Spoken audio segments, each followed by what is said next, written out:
मला आवड देशीचीच आहे. कारण काय होतं, देशीचं दूध हे घरी खायला मिळतं. जर्शीचं दूध घरी खायला मिळत नाही, ते डेअरीला जातं. मग आपले जे तरुण पिढी आहे त्यांना सकस आहार मिळत नाही ना. देशी गाईच्या रूपानं ते दूध घरी वापरलं जाईल आणि तरुण मुलांचा ताकद निर्माण व्हावी. आणि माझं तर असं म्हणणं आहे की जेथे गाय तेथे देवाचे पाय, हे आम्हाला धोरण आहे. आणि गायीला आपण माय समजतो. त्यामुळे गाय ही आपल्या प्रत्येक सणाला आम्ही तिला नैवेद्य दाखवल्याशिवाय आम्ही पाया पडतो, नैवेद्य दाखवतो, मग आमचं दुसरं व्यवहार चालू होता. आजोबा श्रीरंग तात्या चव्हाण बर त्यांच्या पहिल्यापासून म्हणजे त्यांनी काय केलेलं आहे, ज्यांना जरूरत आहे दुधाची, जी लहान मुलं आहेत गावात त्यांना दूध भेटत नाही जेवढं पाहिजे तेवढं, त्यांना आपण देशी गाईच दूध असं मोफतच देतो. मोफत आमचे आजोबा त्यांना घरपोच दूध जाऊन देते. बाहेर गेले तर आल्यावरती सांगतील तुम्हाला. तर एक तुम्हाला आता सांगायचं म्हणजे, तुम्ही आता एवढ्या लांबून आलात की मी रिटायर झाल्यापासून सार्वजनिक कामामध्ये फार लक्ष घालतो. आणि आतापर्यंत मी रिटायर झाल्यापासून माझ्या पेन्शनच्या रकमेमधून 2,57,000 रुपयांची मी गोरगरिबांना मदत केलेली आहे. कोणाच्या लग्नासाठी, औषधासाठी, दवाखान्यासाठी आतापर्यंत मी 2,57,000 रुपये सेवा केलेली आहे. सेवा ती एक प्रकारची सेवा आहे. रुग्णाला जर भेटायला गेलो तर मी रिकाम्या हाताने जात नाही, काहीतरी औषधच घेऊन जातो, त्यांना खाय प्यायला घेऊन जातो. गोरगरिबाचं लग्न असेल तर त्यांना पैशाचा 3-4 हजाराचा आहेर करतो. हो, कारण त्यांना मदत व्हावी ना लग्नामध्ये. नमस्कार मंडळी, खिलार साम्राज्य चॅनलवरती आपलं स्वागत आहे. आत्ता सध्या मी म्हाडा तालुक्यातील उपळाई या गावामध्ये आहे आणि तिथं एक शेतकरी आहेत, आपले मित्र आहेत. त्यांच्या दावणीच्या वासराबद्दल, खोंडाबद्दल आपण आत्ता माहिती घेण्याचा त्यांच्याकडून प्रयत्न करतोय. दादा नमस्ते. नमस्ते. तुमचं नाव सांगा आपल्याला. माझं नाव पूर्ण देवदत्त विजय चव्हाण, राहणार उपाय खुर्द, तालुका माडा, जिल्हा सोलापूर. तर आता आपल्या दावणीबद्दल आम्हाला माहिती द्या. आपल्या दावणीला पूर्णपणे देशी गोवंश, म्हणजे पूर्ण देशी गाईचाच गोठा आहे आपला. आपण जर्सी, मसर वगैरे असं काय नाही. पहिल्यापासून म्हणजे आजोबापासून, पंजोबापासून आपला देशीचा नाद आहे, त्यामुळे पहिल्यापासून देशी गाईचाच गोठा आहे आपल्याकडे. मग आपल्यापाशी गाजरी असेल, कोसा असेल, काजळी असेल किंवा कपिला असेल, ह्या जाती आपल्यापाशी आहेत आता देशी गाईच्या. बरं. आता आपल्या दावणीला गायी किती आहेत? आता गायी मोठ्या 4 आहेत आणि 2 कालवडी आहेत, एक 1.5 वर्षाची आणि एक 8 महिन्याची. बरं. आणि 2 खोंड आहेत. आता ती 1 नंबरला जी गाय दिसते त्या गायबद्दल सांगा आम्हाला. आता ही गाय आता 4शी झालेली आहे. आणि ही आता 4 महिन्याची गाभण आहे. कपिला बैलावरच आहे. आमचे आईचे मामा आहेत अण्णासाहेब ढाणे वस्ताद, त्यांच्याकडं एक कपिला ओढ आहे. ती आमचे, मी इथं नसताना कॉलेजला असतो मी, ती आमच्या आप्पांनी चुलत्यांनी ती गोळ आणून हिला भरवला होता. त्यांनी पहिल्यांदा हिनं खूप त्रास दिला आम्हाला. हिला जवळपास आम्ही 18-1 हजार खर्च झाला हिच्यावर. गाई काय राहत नव्हती, प्रत्येक बैलाकडे नेली, सगळं केलं. खूप त्रास दिला. आतापर्यंत एवढा त्रास कुठल्या जनावर म्हणजे औषध पाण्याकडे लागलं नाही. आणि आमच्या घरातले डॉक्टर आहेत, भाऊच आहे माझा समर्थ विष्णू चव्हाण म्हणून, त्यांनी एक 11 दिवसाचा कोर्स करून तिला व्यवस्थित करून तिला 100% गाभ घालवली आणि ती आता 4 महिन्याची गाभ आहे. बरं. आता ह्या गायबद्दल सांगा. ही गाई काजळी केला नाही, म्हणजे ह्या दोन्ही गाई कालवडी ज्या आहेत ते मी इथं नसतानाच इंजेक्शन भरलं होतं. ह्या दोन्ही इंजेक्शनावरचे. बरं. ही पडलेली ती पूर्ण काजळीच पडलेली आहे. काजळी. आता ही आपण आमचे मित्र आहेत रायराजचे अभिषेक अण्णा शेरखाने, त्यांच्या तिकोंडी लाईनच्या काम्यावर ही गाई आपण भरवली होती कालवड पहिल्यांदा. ती का आपण पहिल्यांदा भरवली नवी ताकड आहे, बैल बित्ता रागीट आहे की म्हणजे सांगायचंच नाही. तिथं आम्ही नेलो, गाईने इथून जाताना माझी इतकी अब्द केली, मी एकटा होतो. गाईनं भरलं डायरेक्ट वर टपावर अडकून बसली पुढचं पाय. म्हणजे करंट जास्त आहे गायला. राग जास्त आहे. हिला बी राग जास्त, काम्याला पण राग जास्त असल्यामुळं होणारी वस्त्र म्हणा, कालवडी म्हणा, तापडच पडतो. मग ही आपण तिकडे नेली अण्णापाशी. तिथं काम्या वायलावर आम्ही भरून ती येली व्यवस्थित, तिला पण झालं मस्तपैकी. आपल्याकडे पण आहे आता, ती त्याला 5वा महिना चालू आहे आता. बरं. आपल्या आता खोंड कुठे, त्या खोंडाबद्दल या जरा जवळ. ही तिचा खोंड आहे काय? ही काम्याचा, तिकोंडी लाईनचा काम्याचा खोंड आहे 5 महिन्याचा. अभिदादा शेरखाने यांच्या, अभिषेक अण्णा शेरखाने यांच्या काम्या, तिकोंडी लाईनचा. हा त्याचा वडील आहे तो हा. काम्या. त्या बैलाची ती पहिलाच आहे. म्हणजे आमच्या पण दावणीला आता पण एवढ्या गायी झाल्या, एवढ्या बैल झाली, खोंड झाली, पण असा खोंड अजून तरी नाही झाला, नव्हताच झाला. बर आता यंदा म्हणजे पहिल्या वर्षीचा आपण असा खोंड झाला आणि खोंडाला 2 महिन्याचा असतानाच खोंडाला 60,000ची मागणी आली. बर बर म्हणजे ती पारनेरचे एक व्यापारी होते ना, परत नंतर पुण्यात 4 बैलात घाटाची बैल पळतात. हा त्यांनी परत आपण पहिल्यांदा नाही म्हणल्यावर त्यांनी 60,000ला मागितला होता. हम्म. आपण पेतय 2 महिन्याचा आहे, कशाला मग ही करायचं म्हणून आपण नाही दिला. मग आता परत नंतर 4 बैलातल्या एका पुण्यातल्या एका माणसाने आम्हाला म्हणजे शेट आहेत मोठे, बर त्यांनी 1,20,000 रुपयाला मागितला होता खोंड. हा हा हा आपण अजून काय दिलं नाही, अजून खोंड पेतोय येतंय. आणि आम्ही धारच काढत नाही गायची. बर बर त्याला जवळ उभा करा की जरा. धरा काय त्याला. झालंय त्याला परवा दिवशी धरलाय, बांधलाय, रिकामाच होता बर आणि ती लय रागीट आहे. त्यामुळे ती सहसा थांबणार नाही, त्याला लय येडून झाले डावे बांधल्यामुळे हा हा ती थांबतच नाही. कसा धरतानाच आम्ही 12-13 जणांनी धरला होता, हा तरी बी सुटला परत. बर. एका एकट्यानेच मग रानात जाऊन जर झोपलं हा तर चाटा येते. चाटा? चाटा आल्यावर मी परत त्याला हम्म उडी मारून त्याला व्यवस्थित धरून आणून मग तो बांधलाय. पण त्यानं 2 दिवस काय खाल्लं नाही बांधल्यामुळे. बर आता त्या शेरखाने यांच्या दावणीला तुम्ही गेले, त्यांच्या दावणीला 2 वळ आहेत, ती काम्या वळू का बरं वाटला तुम्हाला असं काय? का नवीन आहे का किंवा असं त्याच्यामुळं कशामुळं? नवीन म्हणजे खाणीतला बैल आहे, बर म्हणजे ती कोंडी राजाची हुबेहूब आठवण जर म्हणजे येत असेल तर हा. काम्याकडे बघून येते. बर बर आणि खूप रागीट बैल आहे, खूप देखणा पण आहे हा आणि होणारी वासरं त्याच्यासारखी म्हणजे चांगलीच पडतात. कालवडी असू द्या, खोंड असू द्या, कालवडी बी चांगल्या पडतात, खोंड बी चांगली पडतात. खोंड जास्त किमतीला जातात खोंड काम्याची. बर बर लाईन चांगली आहे आणि वाण बी चांगला आहे बैलाचा आणि खूप तापड बैल आहे. त्या बैलाची तुम्ही वासरं बघितलेली का? होय, वासरं बघितली होती ना. हा म्हणजे सगळा अभ्यास करून तुम्ही ती बैल. हो हो हो. आता पण तिनं माच केलता, बर पण हे ऊन असल्यामुळे टेम्परेचरमुळे आपण भरलं ना. आता पण काम्याकडनंच भरायची, बर बर तिची आई सरजाकडनं भरायची, पण तिने बी माच केलता, पण एवढ्या उन्हाच्यामुळं आपण थांबलोय सध्या. बर बर आम्हाला तुमच्या भागाबद्दल माहिती द्या, म्हणजे तुमच्या भागात कोणत्या जातीची जास्त जनावर आहेत ती काय? आता तसं बघायला गेलं तर जर्सीचं प्रमाण जास्त आहे हम्म. आणि देशी गायकडे सध्या जास्त करून कोण वळत नाहीत. आहेत गायी पण एवढ्या अशा चांगल्या बैलाच्या नाही त्या, म्हणजे चांगल्या खाणीतल्या नाही त्या, चांगल्या बैलाची पैदास नाही. बर बर आता आमच्या गावात तसं आता जसं मी चालू केलंय, जशी माझी आमचा मित्राचा एक ग्रुप आहे, हम्म. जसं आमचं मित्र प्रत्येक मुलाकडे माझ्याकडून म्हणजे जिथं गाय असेल चांगली असेल तिथनं आपण त्याला एक गाय घेऊन दिलेली आहे बाबा, की बाबा असं तू गायचं संगोपन कर, असं कर तसं कर, गायनं चांगलं होतंय. हम्म. त्या अशा गोष्टी आपण त्यांना सांगून प्रत्येकाकडे एक देशी गाय तर आहे आता सध्याला. बर आणि आमच्या गावातली मी जेव्हा गाई भरून आणली अण्णाकडनं, नंतर लगेच मग एक 15 दिवसानंतर अनिल देवकते म्हणून आमचे मित्र आहेत, बर ती व्यापारी आहेत जर्शेगुराचे, बर बर त्यांना बी नाद चांगला आहे देशी गायचा. मग आम्ही ती पण नेली, ती सरच्याकडून भरून आणलेली आहे. हम्म. त्याची बी कालवड चांगली पडलेली आहे, मोठ्या मापाची कालवड पडली ती पण बर सरच्याकडून, बर हा हा रायराजच्या राळेराजच्या. अण्णाकडून. बर बर आता ह्या खोंडाबद्दल सांगा. हा खोंड आता झाला 6वा महिना चालू आहे. बर हा खोंड आमचे मित्रच आहेत, माऊली शेठ माने हम्म. उमरेचे, हम्म. त्यांच्या शंभू बैलाची पैदास आहे.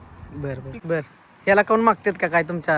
ह्याला इकडे. आमचे मित्र आहेत गोपीनाथ इंगळे म्हणून बर. दोंडेवाडीचे, हा हा त्यांनी हा खोंड मागितला होता रेससाठी. रेससाठी. आता काय म्हणजे देणार आहे का तुम्ही, काय करणार आहे खोंडाबद्दल? अजून तर दोन्ही खोंड पेतेत, हा रेस सुटल्यानंतर आपण विचार करू. चालते चालते. आता ह्या गायीबद्दल सांगा ह्या. ही गाय सगळ्यात जुनी आहे, बर हिच्यापासूनच चालू झालं सगळं. 5 वेळ झालेली आहे आता. हम्म. आता हिनं माच केलता नंतर खोंड आहे ती बर माऊली शेठ मानेच्या बैलाचा हिजच खोंड हम्म. आहे. हम्म. आता हे उन्हाळ्यामुळे थोडं थापले, आपण पावसाळ्यात तोंडाला आपण भरू चांगल्या बैलाकडे. आता ही तुम्ही सगळ्या गायांबद्दल सांगितलं आम्हाला, तर तुमच्या गायी दूध किती देतात? आता आपण तर जास्त म्हणजे दूध तेवढं काढत नाही दूध. हम्म. तर खोंडाला वासराला जर आपल्याला चांगलं संगोपन करायचं असेल, कावडी मोठ्या करा असतील, खोंड मोठी करा असेल तर हम्म. आपण एक टाइम फक्त सकाळी 1 लिटर फक्त दूध काढतो. हा जर कुणाला असं लागत असेल, हा गावात कुठली लहान मुलं असतील, आमचं आजोबा श्रीरंग तात्या चव्हाण बर त्यांच्या पहिल्यापासून म्हणजे त्यांनी काय केलेलं आहे बाबा, ज्यांना जरूरत आहे हम्म. दुधाची, जी लहान मुलं आहेत गावात, हम्म. त्यांना दूध भेटत नाही हा. जेवढं पाहिजे तेवढं, हा. त्यांना आपण देशी गाईचं दूध असं मोफतच देतो. मोफत आमचे आजोबा त्यांना घरपोच दूध जाऊन देते. बाहेर गेले तर आल्यावर ते सांगतील तुम्हाला.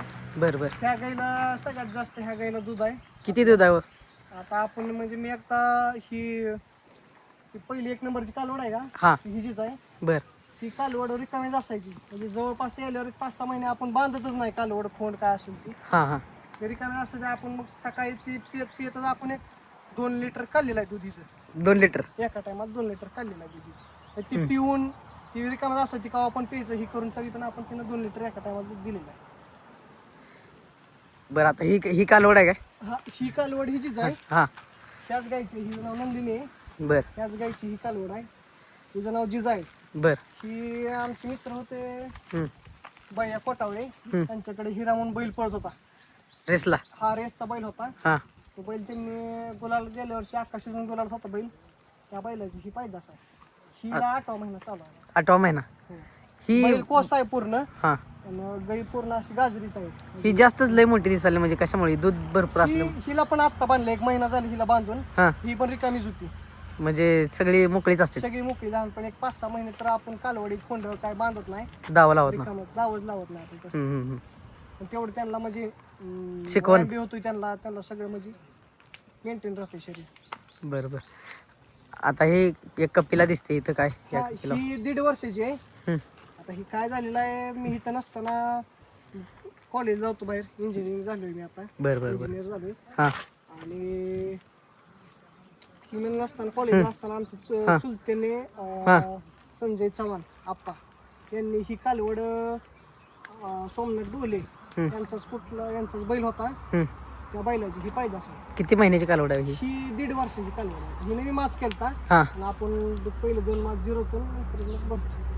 बरोबर. हिनं काय केलंय, ही घासून शिंगा जरा म्हणजे सगळ्याच गायने जरा सगळ्याच म्हणजे तसं झाले तसं दिसतंय. झालेलं शिंगा घासून म्हणा ही करून म्हणून आपण आता ती दावणीला जास्त करून बांधत नाही आतमध्ये, हा. पटांगणातच असते. एक कपिला आपल्या दावणीची एकच आहे. हा, ही कपिला. आता ती पण कपिलावरच गाभ आहे, आणि ही पण आपले आमचे मित्र आहेत. जवळचे खास जोडीदार आहे आपला योगेश शेठ चव्हाण आयुचे, त्यांच्या सर्जावर गाभ आहे ही 1 नंबरची ही गाय. 1 नंबरची. हा. आणि आमच्या गावात जवळपास एक 4 ते 5 गायी सर्जा सोन्यावरच गाभ आहेत. नंतर आपल्या आडीचे योगेश शेठच्या नंतर अजून 2 आहेत, आदित्य आरे म्हणून आहेत, त्यांची एक गाय आहे चांगली. त्यांची बी गाय आपण विशाल शेठ नेवऱ्याचे पाटील बरोबर. त्यांच्या राजाकडून 2 गायी गाभ आहेत आपल्या इथे. बरं. आता यांचं उन्हाळ्या म्हणजे कसं असतंय काय नेमकं? उन्हाळा आता भरपूर टेम्परेचर वाढलंय काय खिलारला?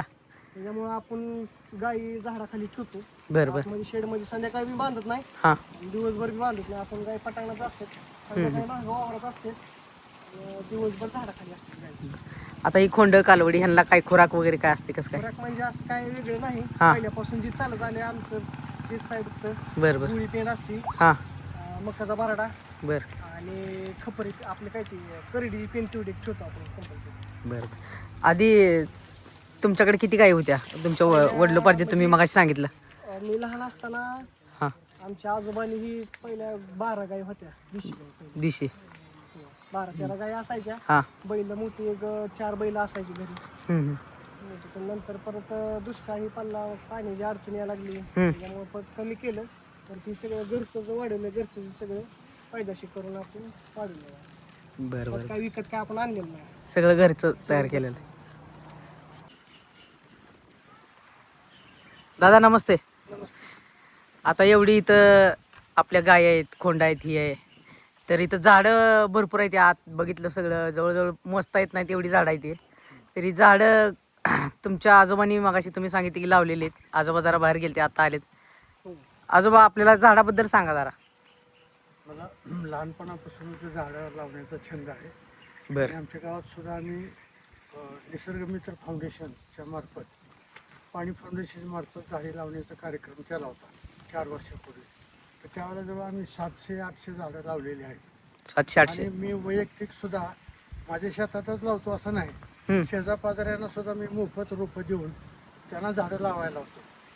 एवढंच नाही तर माढा ते उपळाईच्या दरम्यान सावली हॉटेलपर्यंत रोडच्या कडेने जेवढी झाडं आहेत ते आज 3रं वर्ष आहे ते झाडं जगवायचं काम मी करतो.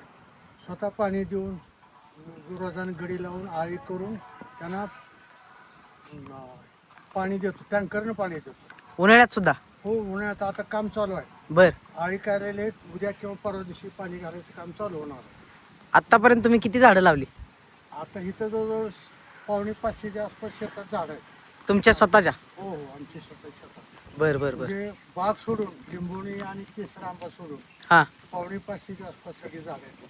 त्याच्यामध्ये वड आहे, पिंपळ आहे, पिंपळाचे 2 आहेत, हम्म, जांभळीची 6 झाडं आहेत, हम्म. त्याचबरोबर उंबर आहे, पुन्हा पारिजातकाची 3 झाडं आहेत, जांभळीची 6 झाडं आहेत, पेरूची 10-12 झाडं आहेत, फक्त देशी पेरू.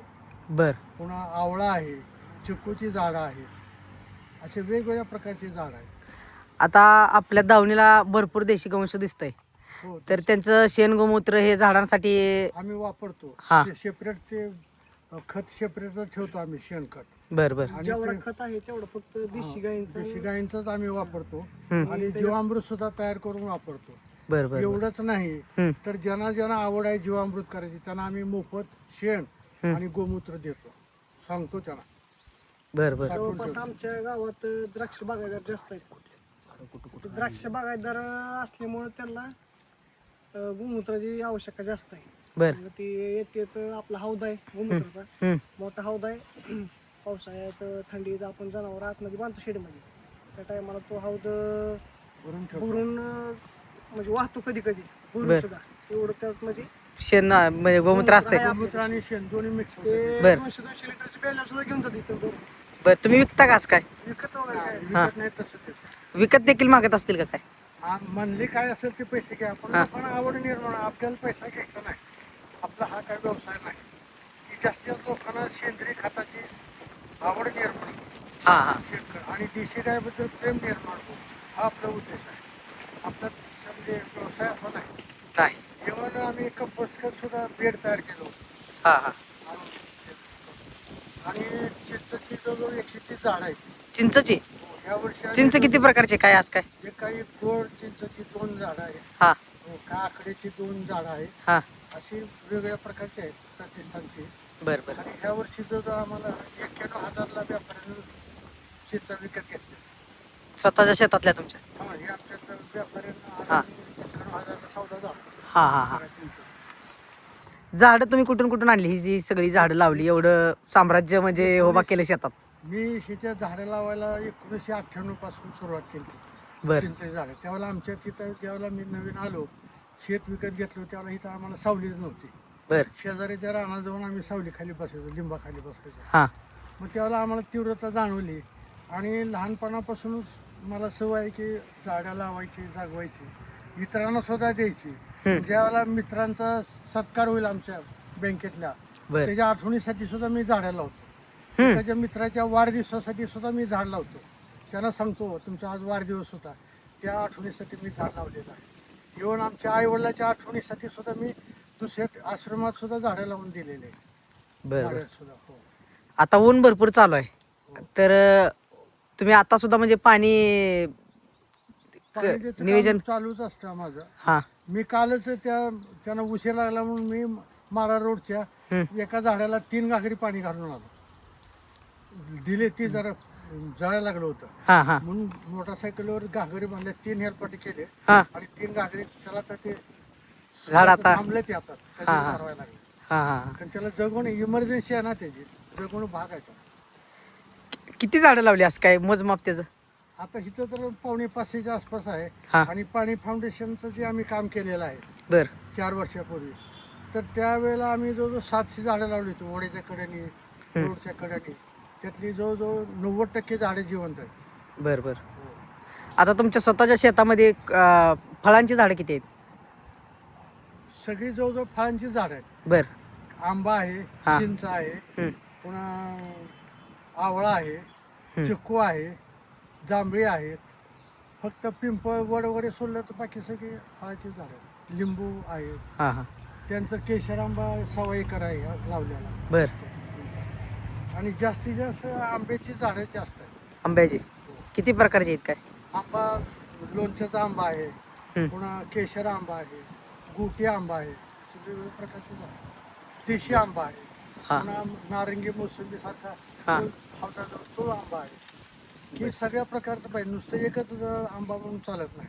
हा हा सगळ्या हा प्रकारचे देशीला सुद्धा महत्व दिलं पाहिजे. बरोबर आहे बरोबर आहे. आणि त्या वरचे जे तलाव आहे ना, हा शेत, तिथं देशी आंबा उंच दिसतो. हा हा हा. देशी गोवंशाचा हा नाद कधीपासून आहे तुम्हाला? तसं म्हणलं तर आमचे आम्ही शेतकरी असल्यामुळे बर आमच्या घरी खिलार जनावर पहिल्यापासून होतच. बर मध्यंतरी थोडं दुधाचं लोकांना सवय लागली म्हणून जर्सी ठेवल्या होत्या. परंतु मला आवड देशीचीच आहे पूर्वीपासून. कारण काय होतं, देशीचं दूध हे घरी खायला मिळतं. जर्सीचं दूध घरी खायला मिळत नाही, ते डेअरीला जातं. मग आपले जे तरुण पिढी आहे त्यांना सकस आहार मिळत नाही ना. मिळत. देशी गाईच्या रूपानं ते दूध घरी वापरलं जाईल आणि तरुण मुलांचा ताकद निर्माण व्हावी. आणि माझं तर असं म्हणणं आहे की जेथे गाय तेथे देवाचे पाय, हे आम्हाला धोरण आहे. आणि गायीला आपण माय समजतो, त्यामुळं गाय ही आपल्या प्रत्येक सणाला आम्ही तिला नैवेद्य दाखवल्याशिवाय आम्ही पाया पडतो, नैवेद्य दाखवतो, मग आमचं दुसरं व्यवहार चालू होता. आधी कोणत्या प्रकारच्या म्हणजे किती गायी होत्या दावणीला, आता किती आहेत? आता जवळजवळ सगळी म्हणून 8 जनावर आहेत. बर 6 गायी आहेत आणि 2 खुंट आहेत. हा हा. पहिला कोणकोणत्या वळूकडे घेऊन जात होता काय तुमच्या आधी? ते काय पहिले ते आमचे चुलते वैरागला, हम्म, परत इकडे खाली मंगळवेढा आहे या भागात. पंढरपूर तालुक्यातलं ते निमतवाडी आहे, बरं, बरं. लावून आहे. चालतंय. धन्यवाद आजोबा, आपल्याला तुम्ही चॅनलला माहिती दिली, तुमच्या दावणीबद्दल सांगितलं. आणि तुम्ही जी काम करताय झाडं लावण्याचं, ती खरंच एक नंबर काम आहे. आता कोणती करत नाही बरं का. तर झाडं लावलीच पाहिजे. आणि दुसरं एक तुम्हाला आता सांगायचं म्हणजे, तुम्ही आता एवढ्या लांबून आलात की मी रिटायर झाल्यापासून सार्वजनिक कामामध्ये फार लक्ष घालतो. आणि आतापर्यंत मी रिटायर झाल्यापासून माझ्या पेन्शनच्या रकमेमधून 2,57,000 रुपयांची मी गोरगरिबांना मदत केलेली आहे. कोणाच्या लग्नासाठी, औषधासाठी, दवाखान्यासाठी आतापर्यंत मी 2,57,000 रुपये सेवा केलेली आहे. सेवा ती एक प्रकारची सेवा आहे. रुग्णाला जर भेटायला गेलो तर मी रिकाम्या हाताने जात नाही, काहीतरी औषधच घेऊन जातो, त्यांना खाय प्यायला घेऊन जातो. हां हां गोरगरिबाचं लग्न असेल तर त्यांना पैशाचा 3-4 हजाराचा आहेर करतो. हा यार, हो, कारण त्यांना मदत व्हावी ना बरोबर बरोबर. लग्नामध्ये. तुम्ही काय सर्व्हिस करत होता, काय म्हणजे नोकरी काय करत? स्टेट बँक ऑफ इंडियामध्ये मॅनेजर म्हणून रिटायर झालो. बर बर बर आणि आता जवळजवळ 20 वर्ष झाली रिटायर होऊन. बर बर. आणि बँकेत असताना सुद्धा आम्ही मेडिसिन बँक वगैरे असे सार्वजनिक कामं करायचो. हां हां इव्हन मी सोनारेला होतो तर तिथं मी लोकांचा सत्कार करताना मी रोपं वाटप करायचं ना, तिथं पण सरपंचांना, ग्रामपंचायत सदस्यांना हां. त्यांचे फोटो काढायचो आणि हेड ऑफिसला कळवायचो. रोपं सत्कार नुसता करायचा नाही, रोपं देऊन सत्कार करायचो. तिथं सुद्धा आम्ही झाडं 1 किलोमीटरची झाडं स्टाफने जगवलेत. हां हां परांडा ते सोनारे रोडवर हां हां. 1 किलोमीटरचे झाडं जगवलेत. आता तुम्हाला जशी आवड आहे तशी गावात भरपूर जण आता म्हणजे तुमच्यासारखं करत आमच्या पाणी असतील. फाउंडेशनची 5-6 जणांची टीम आहे, ते सगळ्यांना आहे आवड. हां हां आम्ही एकत्र येतो, बसतो आणि संवाद साधतो आणि काय काय केलेलं आहे. आणि पुन्हा अजून आपल्याला पाझर तलावाची खोली वाढवलेली आहे, पाझर तलाव रुंदी वाढवलेली आहे, ओढ्याचे खोलीकरण केलेले आहे, ओढ्याची उंची वाढवली आहे, कडेने झाडं लावले, ते माती घसरून नये म्हणून ओढ्याच्या कडेने सगळी झाडं लावलेली आहेत. पाझर तलावाच्या कडेने तर मी जवळजवळ 400 बिया टोचल्या होत्या उभोया म्हणून. जिथं जिथं रिकामा रान आहे तिथं ते झाड आलंच पाहिजे असं माझी उद्देश आहे. झाडाशिवाय पर्याय नाही. तुमचं नाव गाव आणि आपल्याला तुम्ही कोणत्या गावात राहता ते सांगा. मी श्रीरंग एकनाथ चव्हाण, नाव. मुक्काम पोस्ट उपळाई खुर्द, हां तालुका माढा, हां. जिल्हा सोलापूर. चालते. धन्यवाद आजोबा, तुम्ही जी काम करताय देशी गोवंशाबद्दल आणि जी काय देशी झाडाबद्दल, खरंच एक नंबर काम आहे. आता सध्याच्या घडीला एवढं सेवा देण्याचं काम कोण करत नाही, तुम्ही करताय. धन्यवाद. आणि मी इतरांना सुद्धा प्रोत्साहित करतो. हां हां स्वतः एकटंच मी करत नाही, हां लोकांना प्रेरणा देतो. मी बियाणं सुद्धा देतो, तुम्ही झाडं लावा. हम्म. मी माझा गडी घेऊन 2 शेतकऱ्याचे 10 झाडं, एका शेतकऱ्याच्या गडी 10 झाडं खड्डं घेऊन पहिल्यांदा आम्ही पाणी दिलं त्यांना. हम्म. पुढची जोपासना तुम्ही करा म्हणतो. ते एवढं लक्ष देत नाही. देत नाही बरोबर. यायला पाहिजे. हां मी प्रत्येकाला सांगतो हे रान तुमचं रिकाम आहे, ह्या रानामध्ये ही झाडं चांगली येतील, कारण पण त्यांनी लक्ष दिलं पाहिजे. झाडाशिवाय पर्याय नाही. बरोबर तुम्हाला हवा असली तर जगाल, नाही तर काय करणार आहे. बरोबर. आणि आता जे हवामान वाढतंय ते झाडाची कमतरता भयंकर आहे. चालतंय. धन्यवाद आजोबा. तुम्ही आलात, आम्हाला तुमच्या निमित्तानं प्रोत्साहन मिळालं, त्याबद्दल तुमचे आम्ही आभारी आहोत. धन्यवाद. चालतंय. धन्यवाद दादा. आपल्याला तुमच्या भागाबद्दल तुम्ही आणि तुमच्या दावणीच्या वासराबद्दल, खोंडाबद्दल, गायीबद्दल सांगितलं, आम्हाला माहिती दिली.